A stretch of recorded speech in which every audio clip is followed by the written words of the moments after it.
Hello, everyone. First off, I apologize for the delay. I know I left a message last Sunday saying that I was on the way into the emergency for some health concerns I was having, and I promised I'd be back. So I'm back now. So what I'm going to cover off today in this update is one, uh, what I was experiencing last week and what led me to the hospital, and what I was diagnosed with. Some thoughts on our Nova Scotia healthcare system, and maybe some things that we could be doing a little bit differently. And then the future of the channel, what's next? I'm not going to stop the channel. The channel is going to continue to go. The other thing I'm going to apologize for is there's going to might be some hard cuts in here. Might be a little bit difficult to go through. I don't write a script when I do anything. Do any of these? I have it all in my head and I just speak off the cuff. So, first, I want to thank everybody for your kind words of support, your prayers. I really, truly do appreciate it, and it really helped. So, thank you to all of you who've left comments. Um, so, let's get into it. Uh, about a week ago, Wednesday, I thought I was coming down with a stomach flu. I was having some stomach cramps, nauseous, coming out both ends, so to speak, and just very uncomfortable in my stomach. So I thought I had come down with the flu. Now, I normally have a backlog of videos, so that's why you still saw videos on, the Thursday and the Friday. But then I ran out on Saturday, and I figured I would be better by then, but I wasn't. So I told myself if I'm not feeling any better by Sunday, I'm going to bite the bullet and go to the emergency room. Now, if you don't live in Canada, uh, big differences. There's a healthcare crisis in Canada right now, where the wait times are just horrendous. So typically, you'd be waiting 7, 8 hours to go to the emergency room. Sometimes 3 or 4, sometimes 2, but it's never in minutes. I had a great experience going into I decided I was going to go to the Queen Elizabeth II, uh, otherwise known as the QE2 hospital in Halifax, instead of going to one that's closer to me in Lower Sackville, because the QE2 is the largest hospital, I think, in Eastern Canada. So I figured if anything needed to be done, it could be done there without transporting me. Um, I went in, I told you what the symptoms were. The staff there was incredible.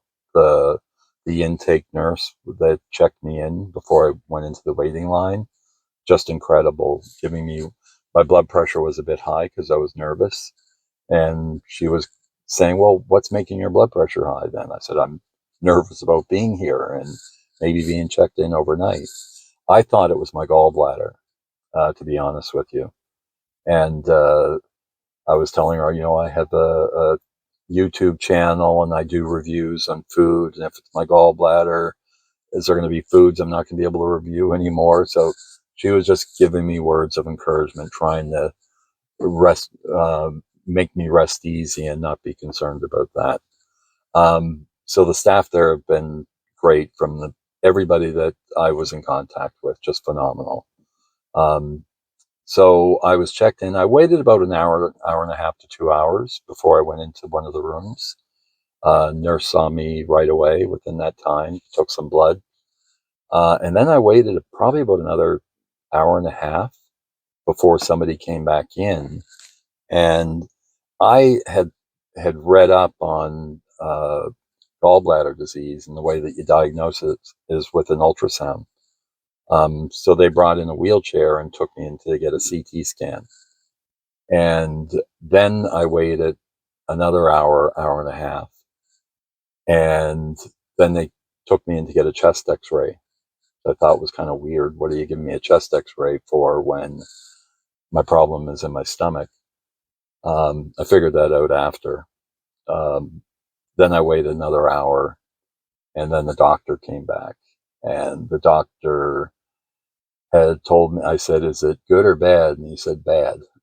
And he said, "It's liver cancer. We found some lesions on your liver, which we believe are cancerous. We don't know what kind of cancer. We don't know where it's, if it initiated in the liver or whether it spread from other organs." So I'm a smoker, so I assume that's why they took the chest X-ray to see if it was lung cancer that spread to the liver. It wasn't lung cancer. My lungs are clear. So it initiated in the liver. And, I've always been a drinker, casual drinker most of my life. Like when I was younger, the beer every once in a while, and then the weekends you sort of indulge. Uh, but in the last 2 years since I was forced to leave my job, I kind of went into a depression and I started drinking quite heavily, up to the point where I was drinking 340 ounces a week over a 2 year period until I quit last July.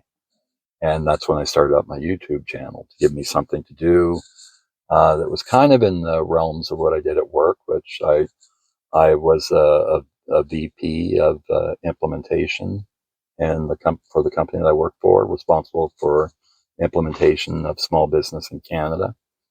And I talk a lot in that role and coach and train. And so I have that background. I'm not afraid of speaking in public. So after I got the news of that, it's, how do you react when somebody says those words, the words that you never want to hear from a doctor? I can tell you it was just shock, obviously. And so I said, "What's next? Um, and how can you tell by just looking at a picture?" And he said, "Well, there's traits that are there that are um, that we recognize." And I said, "Well, would you do a biopsy or an exploratory?" And he said that would be up to the oncology department. I told him my doctor's away because normally the referral goes to my doctor, then my doctor would send it to oncology.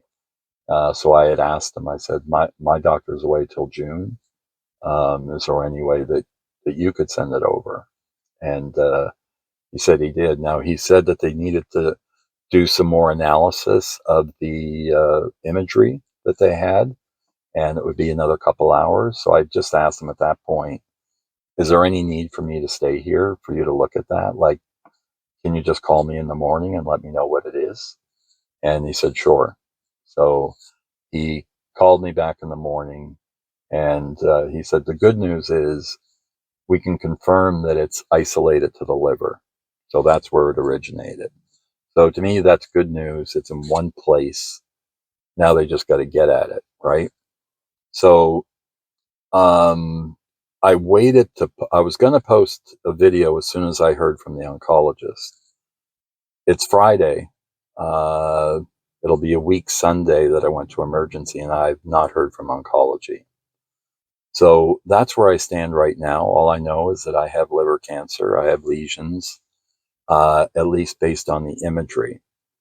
Um, some things that I'm hopeful about is that when I was in Florida last year, I was in the hospital. I went to emergency, and I was taken in right away. It was like 5 minutes. There was nobody there, and they did a CT scan because I was having high blood pressure, and they didn't come back with anything on the liver other than I had fatty liver, which was obvious because I was drinking. So in my mind, if the oncologist can get that imagery from last March and compare the two, they could see that the cancer is developed fairly recently. So I think that would be a good sign because they caught it early enough. But again, I don't know. This is all speculation. So that's where we are now. Just a little bit about the healthcare system. I know it's a problem across Canada, but in Nova Scotia, in particular, it's a huge problem. I believe the waiting list for a family doctor is around 90,000. We're a population of 1 million. in Nova Scotia. And I believe it's even higher than that. That's what it was. I think it's over 100,000 now. Um, and the wait times in hospitals. To me, this is a staffing issue. We don't have enough doctors. We don't have enough. It's not, I don't blame the healthcare provider. They're working their tails off in those hospitals. I feel horrible for them. I know what it's like to run with a short staff team. And it's horrible. A lot of stress, a lot of pressure that it puts on the employees. And my hat's off to everybody that works in healthcare. You're doing an amazing job. We need our government. Um, the premier of our province ran on. He did commercials with him in the back of an ambulance, saying how he was going to fix everything. Well, I think he's got another year in his term left, and nothing's fixed. It's actually gotten worse. Um, so what I think should have happened here, this is how I would have managed it. If I was leading the oncology team, not a doctor, but I was a leader on how you communicate with your patients, which are your clients, it would be as soon as I got the referral, I would contact that patient right away and let them know, set the expectation. Um, hey, we've got your referral. Sorry to hear the news, but it's assigned to this doctor. They're going to consult with, we do this as a team approach. We're going to look at the imagery. We're going to decide on what all the next steps are. Is there anything you need in the meantime? And my answer to them would be, yes, it's obviously been my diet that led to this flare up. What should I be eating? What can I do to manage the symptoms? Um, no call, no anything. What I was able to do though is kind of figure it out on my own. I figured it's the fatty foods that are causing the flare up. So I started eating like a mouse, like I was eating a banana, just worried about, is this going to cause a flare up? I know banana wouldn't. Baked potatoes, carrots, um, things like that. Last night I had a chicken breast, and still so far so good. My symptoms are the nausea's gone, the diarrhea's gone. It's just some abdominal pain that's there and pain that radiates up my back. But Tylenol and ibuprofen are able to keep that in control. So everything, I feel fine now. Obviously, I can't go out and do any food reviews, uh, but I want to talk to you about a direction in the channel. And I hope that everybody sticks around for it. If you don't, I totally understand. You signed up for food reviews and recipes. What the direction of this channel is going to be, it's going to be my journey through the Nova Scotia healthcare system in Canada as a newly diagnosed cancer patient, because I think this needs attention. In the job that I used to work at, the thing that motivated me the best and what I was known for is that fixing problems. Hey, Jamie, this division is having issues with these stats, these metrics, slow response to clients, whatever. I'd be the one that goes in there, lays out the processes and fixes it, identifies where the problem areas are. And where I worked, I was able to do that moving from department to department up until my last day I was there, which was the end of our fiscal year. My team in COVID delivered the second highest revenue numbers that we've ever had as an organization in Canada. And we had the highest NPS, Net Promoter Score, than any other part of Canada. So very proud. It wasn't that I was forced out because I wasn't good. I think it's because I was too good, and my new boss was a little bit intimidated by that. I don't know. But anyway, because of my leaving, I don't have health care. I don't have health insurance. So you might think, well, you live in Canada. You have health insurance in Canada. You don't have to pay for your bill. No, you do. You the only thing in Canada is your doctor's visits, your any treatment, operation, surgery. But if you need drugs, that's not covered under our public healthcare system. If you need to go to the dentist, that's not covered under the public healthcare system. So I was on 2 prescriptions. I looked at the cost of getting a healthcare plan, and it was 10%, 10% of my net pension amount. That's how much it was. And I couldn't justify paying that much money for it on me spending maybe $300 a year in drugs. So I didn't get it. Now that I have this diagnosis, I have no idea what the drug costs are going to be on it. So it's not a freebie in Canada, but I'm just wish I was still working so I would be covered and still have that support structure there financially to help me through this. I'm thinking of this positively. This is not a death sentence. This is going to be me fighting it and beating it, and along the way, show everybody what healthcare is really like in Nova Scotia. And hopefully, this will give the government in all of the provinces, and hopefully even the Prime Minister, open up your eyes to what's happening. How can somebody that goes to an emergency remember, I was going to the emergency for these symptoms. My stomach, I was throwing up, had diarrhea, I couldn't keep anything down. And I leave with, you've got cancer, no other, and you've got to deal with oncology. And then after a work week, not to even hear from oncology. That's horrible. Cancer is something that when you find out you have it, you need to knock it out right away. You need to get on it right away. So I'm going to devote all of my energy into doing what I can do. Granted, I'm just me, a small part, but anybody that used to work with me knows how much I fight for what is right. That's all I've ever done in my career. When we're going the wrong direction, no, that's not the way you should be going. You need to be going this way, and this is the reason why. So I'm going to put that energy into my journey and share it with everybody. If you want to stick around, I would really appreciate it. Some I've gotten to know quite well through the comments, but I won't have any hard feelings if this is not your cup of tea. I really appreciate everyone that's subscribed, everyone that's commented, everyone that's viewed any of my videos. Also, too, as we go through this, I will still pop in the odd food review because once I meet with a dietitian, maybe there is some takeout food that I could be eating, and I will do food reviews on that. There just won't be as many. And I plan on doing maybe more recipes as well, and then pepper that in with weekly updates or updates every time I have an interaction with the healthcare. So I'm going to lay it all out.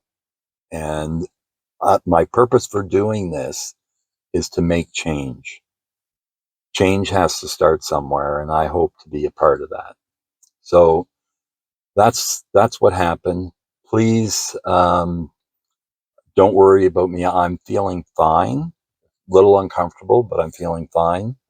I don't have those symptoms that I had before. The nausea is gone. Everything else, I'm slowly introducing food in until I meet with the dietitian at the oncology team, and I'll be okay. So I wish it was better news that I could share with everybody, but I hope to hear from you again in my upcoming videos. And again, if this is not something that you want to be a part of, I totally understand. It's the opposite of food reviews. So thank you, everyone, for taking the time to watch the video. I really do appreciate it. I'm not going to be begging for subscribers either on this. This is not about making money. This is about me making a change to our healthcare system. And I know maybe that might be a pipe dream, but it's got to start somewhere. Thanks, everyone. Jamie, signing off.